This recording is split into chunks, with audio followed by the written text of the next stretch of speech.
Work does not have to suck. Okay. Those of you at work right now and you look around and you're like, oh God, this sucks. Well, luckily you are here, you're watching the replay with Mr. Whitaker, but we will not be formal because if the word suck is in the title of your interview, we're going to be real to real, aren't we, Mr. Nicholas? Yeah, that's right. Nick or Nicholas works just fine. Nick. So work is changing, and the name of your organization seems very fitting. How hard was it to trademark that name? Are a lot of people in this world trying to convince us that work cannot be as terrible as we think it is? Or are you guys alone on this mission? We're definitely not alone, and we've been doing this, for over a year now. Luckily, it wasn't actually hard at all to trademark that title. Okay. There has been other entities called Changing Work going back like 20 years or so, but we were able to snag it. And gratefully, there's probably like a couple dozen different organizations that are trying to approach these problems in different ways at scale. And that's essentially what we're really trying to offer with Changing Work is solutions both for leaders, for employees, and for coaches, consultants, and facilitators to be able to help connect them together in community and to provide folks the knowledge and the resources that they need so that, work doesn't have to suck. Work can actually be a really enlivening place to be where compassion exists and where we have leaders who are conscious and trying to make the world a better place. So you listed about 6 groups that benefit from this association. I read your newsletter 2 days ago, and that's why I was on your newsletter, and it popped up in my brain. And I saw you have 650 members now. It's like it's a new thing, and you guys are growing quickly, inviting people for interviews. That's right. Who's your main, like, as I'm a facilitator, or trainer, obviously I see benefit in it, but my work doesn't suck. Yeah, so that's good. My work that's good. awesome. I hope your work doesn't suck. Yeah. No. Well, I mean, the main audience, like the real main audience, when we really started Changing Work, the idea was how do you impact at scale? Like, how do you really move the needle in a meaningful way? We can create solutions for employees, and organizations and companies have been doing this for a long time, but they're really just kind of band-aids on systemic issues. And for example, like I used to run mindfulness and meditation programs at the last company that I worked on. Great. It's a fantastic offering to provide for your employees. But if underlining all of that, the culture of the company, the practices of the company are creating environments that are unhealthy or don't lead to productivity or innovation, then all these interventions aren't really going to help that much.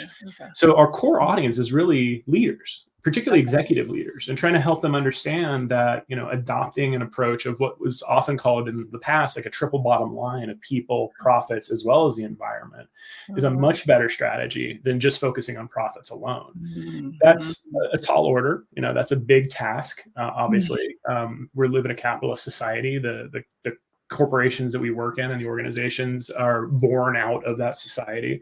So there's going to be more of a leaning towards profitability, particularly when organizations are essentially owned by shareholders and by the stock market. But, I think that even within that system, you can help leaders find ways to connect people with people in meaningful ways and to create environments that allow people to thrive while you make a profit. So that's really our core audience is the leaders. But in order to get there, we started working with folks like yourself, the coaches, consultants, facilitators, subject matter experts, the people that are going into those organizations to do leadership development training or team development training, and really kind of picking the cream of the crop.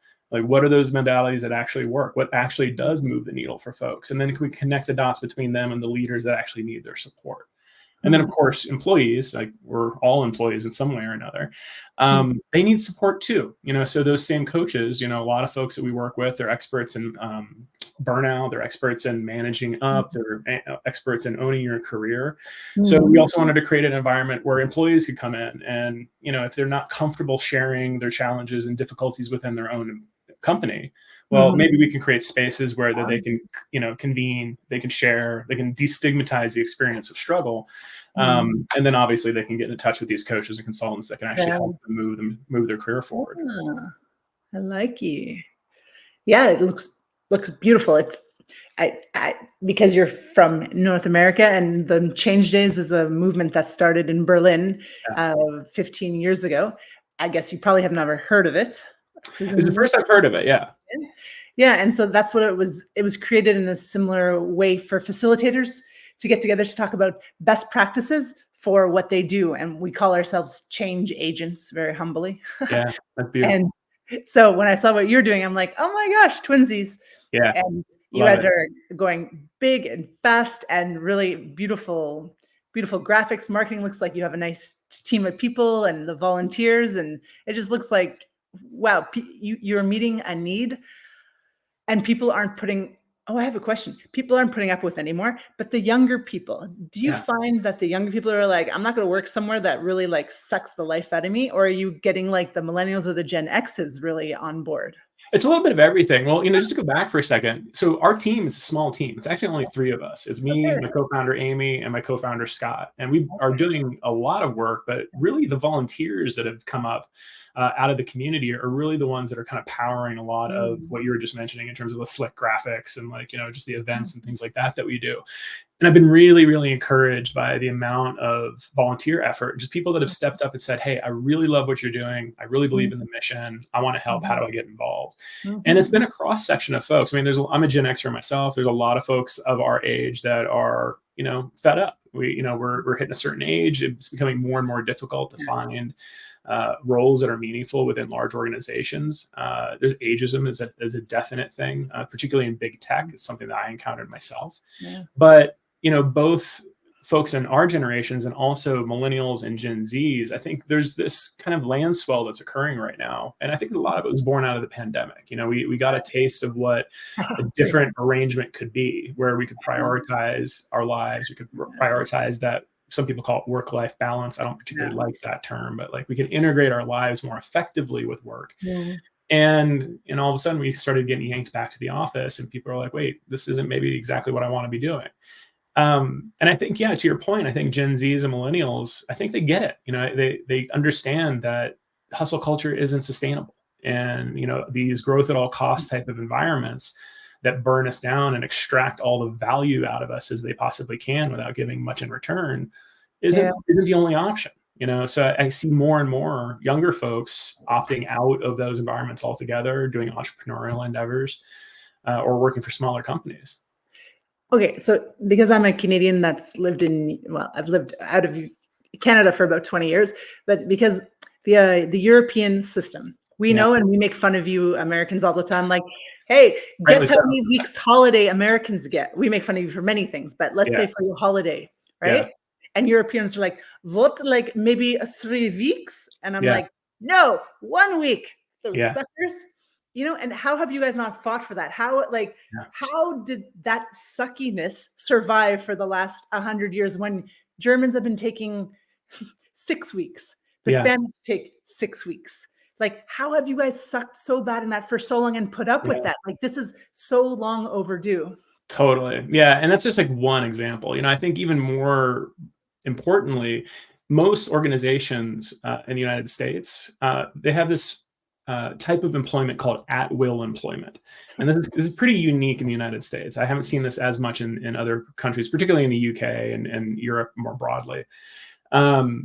At-will employee means essentially you can be let go at any time for no reason whatsoever. And on the flip side, you can also leave at any time for no reason whatsoever. And it's an imbalanced system. It basically creates an environment where you as an employee is a commodity. It's something that you can just be kind of moved around. You're just not really being viewed as a whole human and taking into account like all the other things that humans have to do, like rear children and like, have lives outside of work.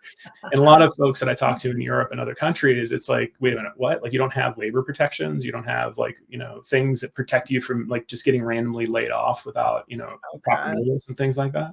And I think that's the type of thing that we really eventually want to be advocating more for is reform within the workplace, in terms of the policies and the rules that allow us to have the protections that we need. There's probably 60 years worth of history of labor movements being squashed down by organizations and by corporations. And in fact, the government isn't particularly favorable towards labor movements here either. So it's a bigger issue. But again, focusing on leaders and focusing on the people that have the ability to make decisions within organizations, we hope that will help move the needle and help encourage more people to be able to stand up and vote for the things that actually help support them in the workplace. So you're starting a movement. That's it. That's exactly it. Martin Luther King's over here. Yeah. Thank goodness, because I don't even know how you guys do it. It's insane. And the fact that you got so many volunteers and so many people in such a short amount of time, obviously there's a need. And so you found that, and that's beautiful. So the triple bottom line thing. So why don't you guys, are you guys pushing for social entrepreneur, so as I understand, social entrepreneurship, but there must be social capitalism? Does that not exist, that existence? Like for people to actually care about their people and the environment, what shift do you need? You need like government policies to change, and you need people to have less profit in the big seats at the top of the board. Yeah, there's layers to it, so there's change that has to happen on all different layers. We like to say what we're doing is actually changing work from the inside out. What we actually mean by that, it's not within the company that we're talking about necessarily, although that is where we're actually focusing our attention. When we say from the inside out, we actually mean from within ourselves. So the first book that we're publishing here, we're actually going to be publishing in September. We have 20 authors who've come together and wrote a chapter each within this book. Cool. Talking about their own leadership and self-awareness journey to help other leaders understand like what it means to be a self-aware leader. The next book that we're going to be publishing, it's going to be coming out in a few months after, is actually focused on awareness of others and compassion within the workplace. Wow. So these kind of fundamental, like ground level awareness practices and understandings to allow us to be more human to ourselves and to other people is really part of what we're starting with. But at the same time, we're also creating training opportunities and community group coaching programs and other types of interventions to help leaders and employees be in a community of others who are on this path. It's not going to just be one person. You mentioned like we're creating a movement. That's very much the way that we actually look at it. It's a movement to take all of these little kind of pieces of the pie and move us forward in a way that actually takes into account the needs of everybody. This is not new. Like this type of philosophy goes back 50 years. There's a conscious capitalism movement that's been around for quite a long time. Conscious entrepreneurship movement. Consciousness is in the wording of a lot of these things. That's a tough sell to sell consciousness. Like people are like, well, I don't really know what that means. But when you start talking about it in terms of compassion and empathy and humanity, it becomes a little bit easier for people to grasp. Like, oh yeah, I could totally understand how being more compassionate in the workplace would actually be a favorable thing. So we get that because we're not the big guys at the top. I don't know. I know you worked in the industry for until just recently. What is it, like 80? I'm making this up. I love making up stats. So as all statisticians, like 80% of CEOs have sociopath tendencies. So good luck, not being a smart ass, but like good luck getting those people to have empathy. It's like, it's not there. So is there also like an overthrow movement behind this? And part B, employees, should they feel a little bit worried about following you on LinkedIn if their associates see them thinking that work sucks? Like, are you guys a little bit worried that there's an association to your brand that the bosses aren't going to like? Yeah, not really. I mean, well, there's a couple things in what you just asked. So a lot of times, a lot of the posts that I put out are a little bit more on the edgy side. I always put at the bottom of my post, I'm like, look, if you're not comfortable commenting or engaging with my post, DM me. And I have literally hundreds of stories of people who have reached out to me in the DMs and explained to me, like, my goodness, like what you're describing in your post is exactly what I've experienced myself. It was eerie to read how close your experience was to my own. Thank you for putting this out there, and thank you for being a voice in the space. So there's definitely like an awareness and understanding that things could be better. Now, whether or not people are willing to then reshare those posts or like, put themselves out there publicly, that remains to be seen. But, I think the more important thing is that people are listening and people are engaging with the conversation. Now, in terms of like the 80%, interesting stat, I'm not sure if that's 100% accurate, but let's say it is. Let's say there is 80% of people that are at the top, have more sociopathic traits or tendencies. I don't think it's fair to say that they're like diagnosably sociopaths, but I think what happens in a very concrete way is the further up you get in leadership or the further up you get in wealth, let's even just talk about it from that perspective, you lose perspective. You lose perspective of what it's like for somebody who's in the trenches or on the front lines of, a particular company. And I think what we're really trying to do here is we're trying to bridge that gap through helping people become more aware of themselves and more aware of other people, to bridge that empathy gap and that compassion gap with basic techniques and strategies and education opportunities, so that they can explore what that's like. Now, if those particular leaders aren't open and ready for that, that's fine. They're going to end up getting replaced. Those people aren't going to be there forever. And that's where I think the millennials and the Gen Zs that we were just talking about, they're coming up into leadership now. Like, they're getting into executive leadership positions. They already have that posture of understanding that what's been happening all this time to their parents and people before that isn't what they want to experience. So they're hungry for solutions. They're hungry for other ways of operating. So I think some of it is a little bit of an attrition and a waiting game. I think some of it's an education game. And I think some of it's having a little bit of trust and a little bit of like hopefulness. Yeah, thank you. Yeah, a little hopefulness that people, with given the right tools and given the right encouragement, will do the right thing. It's beautiful. Just that sentence, given the right encouragement, people do the right thing. That's, just creating this is a belief in the good of people, I think. Absolutely. I think people are inherently good. I do not believe that the majority of people, bad actors, let's call them, out there that are creating toxic environments and toxic teams, I don't think they're doing it maliciously. I think it's an ignorance thing. What's the quote? It's like, don't attribute to malice what could be attributed to ignorance. Happens Razor, I think it is. I believe in this, and I think if you create environments where more people are incentivized to do the right thing and to treat each other well, the entire environment changes over time, and it makes it more difficult for bad actors to be able to be successful. I think part of the problem here is that the incentives are set up in such a way that people who have perhaps narcissistic or sociopathic traits, or just at a very basic level, are incapable of having empathy for their employees. That's not going to be a long-term strategy for them. Times are changing. The awareness of these things is changing. I attribute COVID and our experience going through COVID to a big part of this. But also I think, like, younger generations just broadly, they know, the internet has been a powerful thing, and there's a lot of messages out there. Go onto TikTok and type in toxic workplaces, and you'll find thousands and thousands of videos of people talking about why this isn't working for them. Wow. I'm not so involved in that world. I live in a little bit of a bubble where I just do my trainings on engagement and on how to adapt. But we do have, this could be very interesting for you. We work with a company called AQAI, and we measure adaptability. Nice. And within that, there's one about company readiness. Because why waste time on one who's just not there yet, right? Because you can train your people to become more adaptable, more resilient, to unlearn all those things. There's 15 components to adaptability intelligence. And if they're not ready yet, it's like, okay, well, there's more education needed here, or there's new management needed, right? That's right. Like, you can't push a dog to the river. What is it? You can't make a horse drink. Yeah, exactly. That's great. Yeah. Oh, lovely. Okay.